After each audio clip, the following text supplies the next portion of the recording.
আসসালামু আলাইকুম রহমতুল্লাহ। যৌতুক নিরোধ আইন 2018 2 খ ধারা মোতাবেক যৌতুককে কিভাবে সংজ্ঞায়িত করা হয়েছে।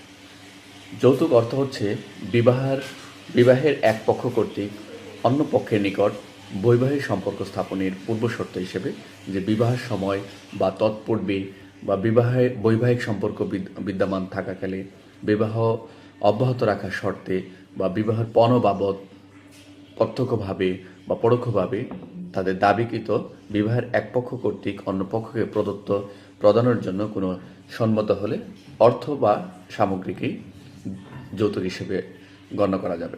তবে এখানে আরও বলা রয়েছে অন্য কোনো সম্পদ, তবে মুসলিম ব্যক্তিগত আইন শরিয়ার ক্ষেত্রে যেটা প্রযোজ্য হয় এমন ব্যক্তিগণের নিকট হইতে দেনমোহর বা মোহরানা হিসাবে যদি বিবাহের পক্ষগণের নিকট হইতে বা আত্মীয় স্বজন বা বন্ধুবান্ধব বা শুভাকাঙ্ক্ষী কর্তৃক কোনো পক্ষকে যদি কোনো উপহার সামগ্রী দেওয়া হয় সেটা যৌতুক হিসাবে গণ্য হবে না। যৌতুক হিসাবে গণ্য করতে হলে আমি উপরোক্ত যে 8টি বিষয় বলেছি যে যৌতুকের যে বিষয়গুলো এগুলো যৌতুক হিসাবে গণ্য হবে। নিম্নবর্ণিত যে 2টি বিষয় সেই ক্ষেত্রে যৌতুক হিসাবে গণ্য হবে না। ধন্যবাদ।